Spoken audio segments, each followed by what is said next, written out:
عمر بن خطاب کے دور میں ایک شخص زنا کرتے ہوئے پکڑا گیا. جب پکڑا اور اس کو مارنے لگے، اس پہ حد نافذ کرنے لگے، تو اس نے کہا امیر المومنین واللہ میں پہلی دفعہ کر رہا ہوں. He was lying.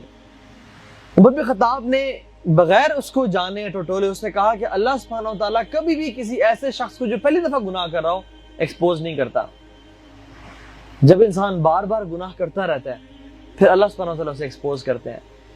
تو اٹ از ناٹ پاسبل کہ تم پہلی دفعہ گناہ کرو اور پہلی دفعہ تم ایکسپوز ہو گئے. تو جو پرائیویٹ لائف ہے ہماری، جو اس کو پاک کر لے گا نا، اللہ تعالیٰ اس کی پبلک لائف کو پاک کر لے گا. اور ہم لوگ الحمدللہ مسلمان ہیں، ہمیں سے اکثر کے نام عبداللہ، عبد الرحمن، سلیمان، طاہر ہیں، مسلمانوں کے نام ہیں، اور ہمارے آئی ڈی کارڈ بھی دیکھیں اسلام لکھا ہوا ہے. لیکن قیامت کے دن جو ہے نا، وہ آئی ڈی کارڈ والا جو ریلیجن ہے وہ چیک نہیں ہوگا. قیامت کے دن پرائیویٹ لائف چیک ہوگی کہ جب وہ اکیلے جاتے ہوں گے، رات گزر گئی، ماں باپ سو گئے، بہن سو گئی، بیوی سو گئی، اب کوئی نہیں دیکھ رہا، لاؤنج میں گئے، یہ چیز ان کے پاس ہے، فیس بک پہ اسکرولنگ کرنا شروع کی، کسی سے بات چیت کی اور اچانک سے خیال آیا کہ یار لیٹس واچ سم تھنگ، اور فوراً سے کھولا اس کو، اور چھوٹی چھوٹی چیزیں دیکھتے دیکھتے بڑی بڑی گناہوں میں چلے گئے، اور پھر اپنی آنکھوں کو اور اپنے پرائیویٹ پارٹس کو پلیز کیا. یہ ہے اس حدیث. یہ اکیلے گئے تو کسی عورت کے ساتھ زنا کیا، اکیلے ہوئے تو شراب پی، اکیلے گئے تو ایکسٹسی، اسٹرابری، آئس، LSDs یہ لینا شروع کر دیں.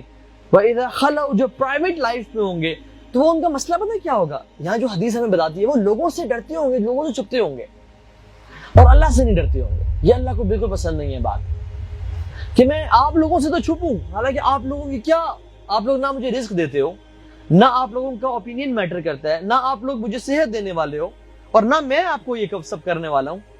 تو میں آپ لوگوں سے تو چھپوں لیکن میں رب العالمین سے نہ چھپ سکوں جو مجھے ہر چیز دینے والا ہے.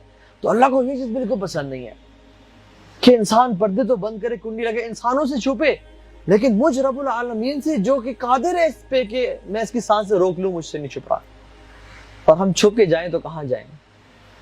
تو من اصلح سریرتہ اصلح اللہ علانیتہ. اور جو نیک اعمال کرے گا پرائیویٹ لائف میں، یعنی مریم علیہ السلام پرائیویٹ لائف ان کی بالکل پاک صاف تھی. آج ہم سب کو پتہ ہے کہ وہ اس ٹائم کے لوگ ان پہ والعیاذ باللہ زنا کی تہمت لگا رہے تھے، لیکن وہ پاک ہیں. زکریا علیہ السلام نے چھپ کے دعا کی، واللہ کوئی نہیں سن رہا تھا، میں کو جانتا تھا.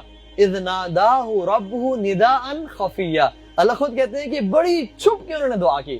جیسے میں بھی نا کوئی بندہ گاڑی میں جا کے نا اللہ سے دعا کرے، who knows کہ کون گیا کس نے دعا کی، لیکن اللہ نے ان کو ایکسپوز کر دیا. اذ ناداہ ربہ نداء خفیہ، کہ جب وہ اپنے رب سے اکیلے میں مانگ رہا تھا.